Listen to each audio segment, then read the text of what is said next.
Story with Binaca. सुनिए कहानी Binaca की जुबानी। हाजिर है मुंशी प्रेमचंद की कहानी मनोवृत्ति।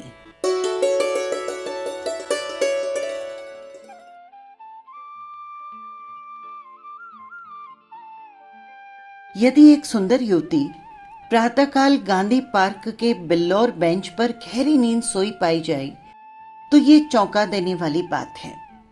सुंदरियां पार्कों में हवा खाने आती है, हंसती है, दौड़ती है, फूल पौधों से खेलती है, किसी का इधर ध्यान ही नहीं जाता। लेकिन कोई युवती रविश के किनारे वाली बेंच पर बेखबर सोए, ये बिल्कुल गैर मामूली बात है, अपनी ओर बलपूर्वक आकर्षित करने वाली। रविश पर कितने आदमी चहलकदमी कर रहे हैं, बूढ़े भी जवान भी, सभी एक क्षण के लिए वहीं ठिठक जाते।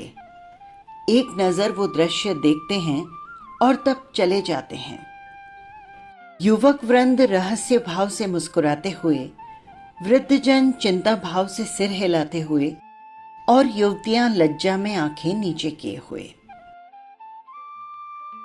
बसंत और हाशिम निक्कर और बनियान पहने नंगे पांव दौड़ रहे हैं। बड़े दिन की छुट्टियों में ओलंपियन रेस होने वाली है। दोनों उसी की तैयारी कर रहे हैं। दोनों इस स्थल पर पहुंचकर रुक जाते हैं और दबी आंख से युवती को देखकर आपस में ख्याल दौड़ाने लगते हैं। बसंत ने कहा, इसे और कहीं सोने की जगह न मिली? हाशिम ने जवाब दिया, कोई वेश्या है। लेकिन वेश्याएं भी तो इस तरह बेशर्मी नहीं करती। वेश्या अगर बेशर्म न हो तो वेश्या नहीं। बहुत सी ऐसी बातें हैं जिसमें कुलवधू और वेश्या दोनों एक व्यवहार करती है।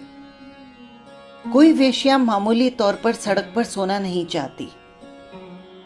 रूप छवि दिखाने का कोई नया आर्ट होगा। आर्ट का सबसे सुंदर रूप छिपाव है, दिखावा नहीं। वेश्या इस रहस्य को खूब समझती है। उसका छिपाव केवल आकर्षण बढ़ाने के लिए है, हो सकता है, मगर केवल यहां सो जाना यह प्रमाण नहीं करता कि ये वेश्या है।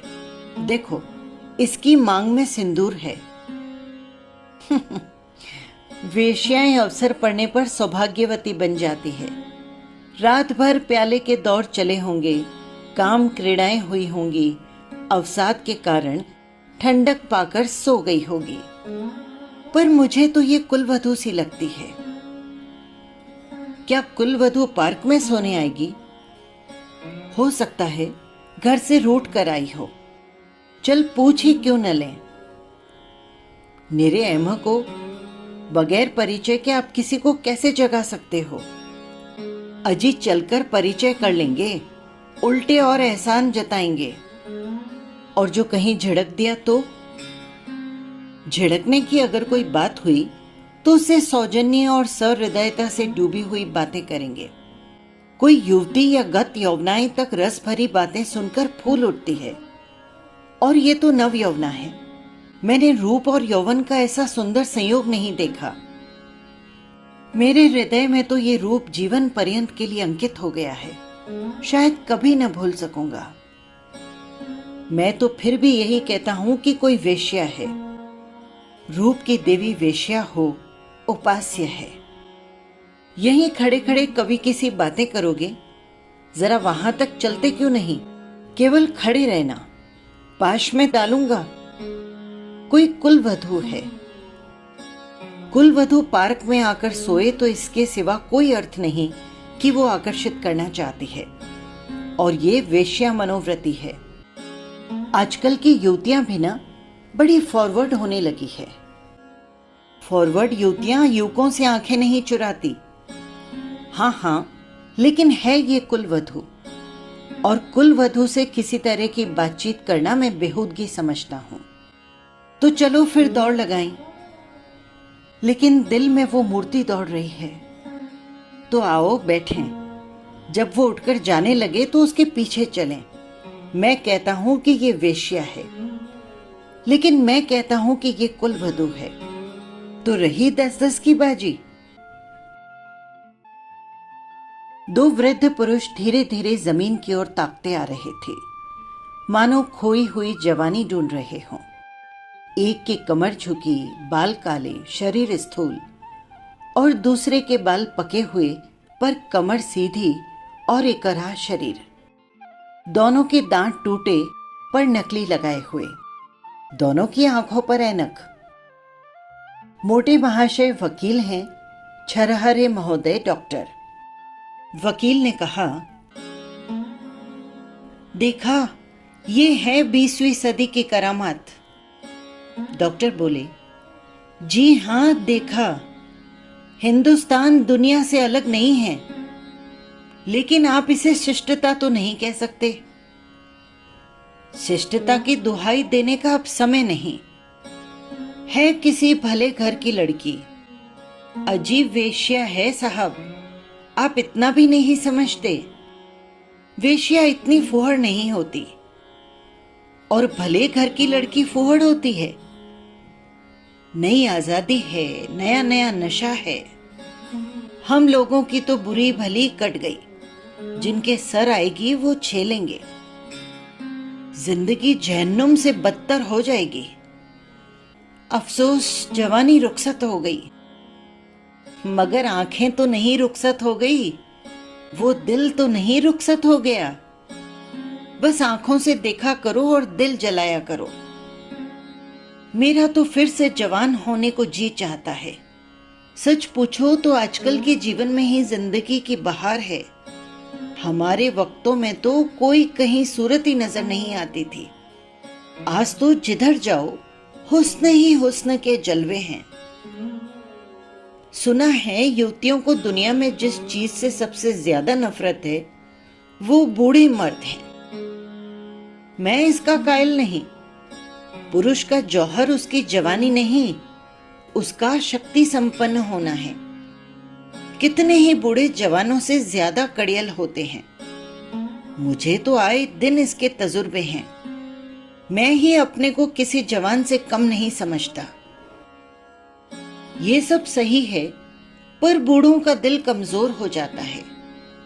अगर ये बात न होती तो इस रमणी को देखकर हम लोग यूं न चले जाते। मैं तो आंखें भर देख भी न सका। डर लग रहा था कि कहीं उसकी आंख खुल जाए और वो मुझे ताक ले तो दिल में क्या समझे।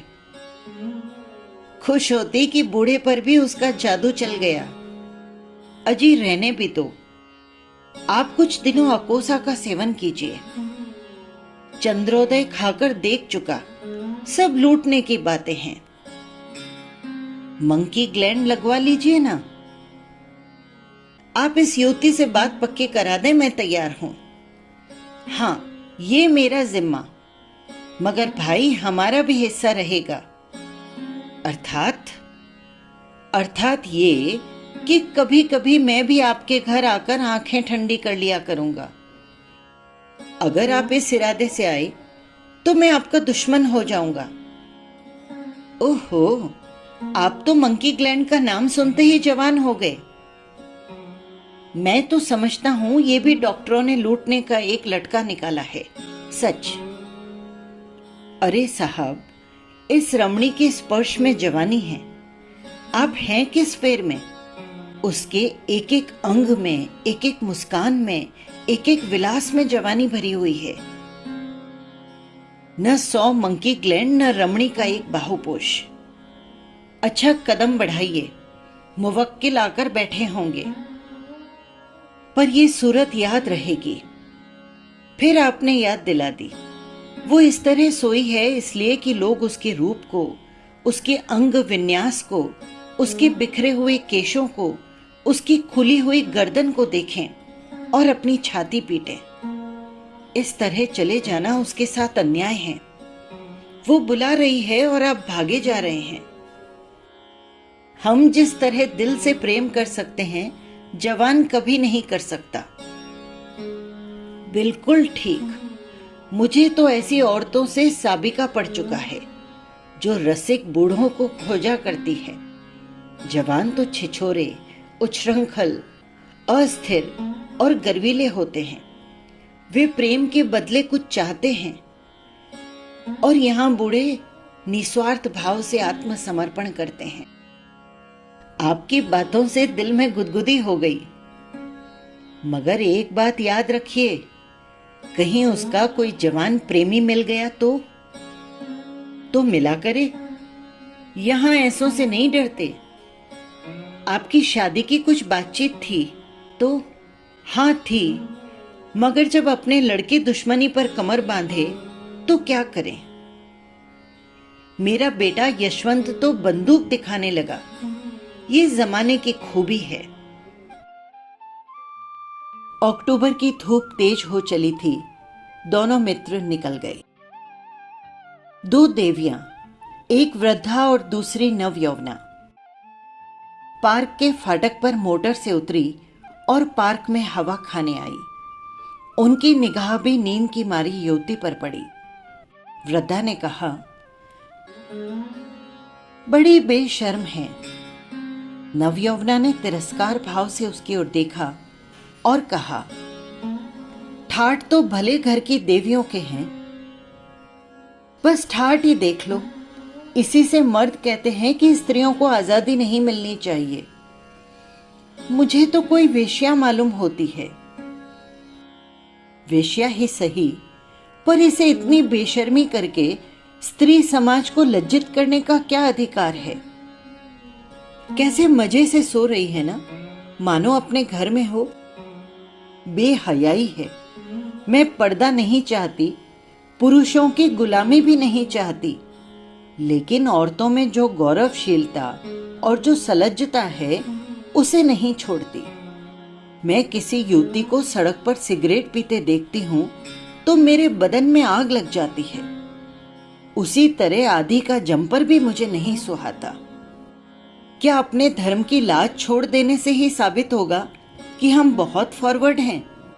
अब देखो, पुरुष अपनी छाती या पीठ खोले तो नहीं घूमते। इसी बात पर तो बाई जी, जब मैं आपको आड़े हाथों लेती हूं तो आप बिगड़ने लगती हैं।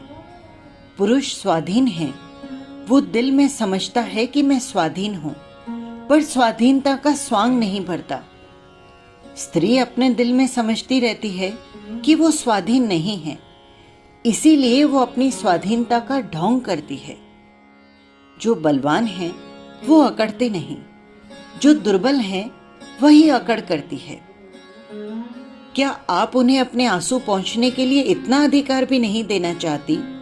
मैं तो कहती हूं, स्त्री अपने को छिपाकर पुरुष को जितना नचा सकती है, अपने को खोलकर नहीं नचा सकती। स्त्री ही पुरुष के आकर्षण की फिक्र क्यों करे? पुरुष क्यों स्त्री से पर्दा नहीं करता?